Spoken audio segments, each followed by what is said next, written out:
แป๊บนึงเนาะเพราะว่าเจ้าภาพไฟยิ่งขึ้นยังแต่มายังบกหกเนาะ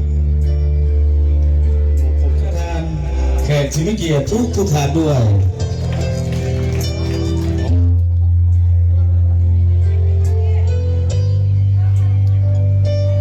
อีกอย่างวันนี้ก็ขอบใจทั้ง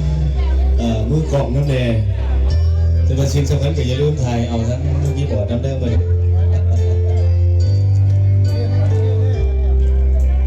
ฝ่ายยิงอยู่ทางเบื้องซ้ายฝ่ายซ้ายอยู่ทางเบื้องขวาปิดกดมาใส่โค้ชปิดหนาวไปหาบรรดาทานแขกที่ไม่เกียรติทุกทานมื่อนี้ก็ยังดีกันครับท่านสุภาพสตรีท่านสุภาพบุรุษที่มาห่วงในงานนี้เนาะเนื่องในโอกาสสำหรับวันครบรอบ50 ปีพิเศษการต้อนรับพวกเฮามื่อนี้ถ้าอันใดมีหักขาดตกบกพร่องก็ขออภัยขออโหสิ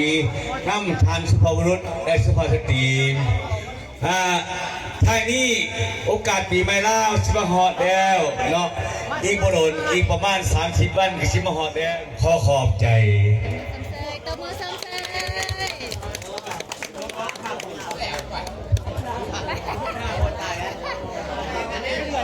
จากนี้ก็อนุญาตเชิญทั้งเจ้าภาพทั้งสองฝ่ายขอพักผ่อนเนาะ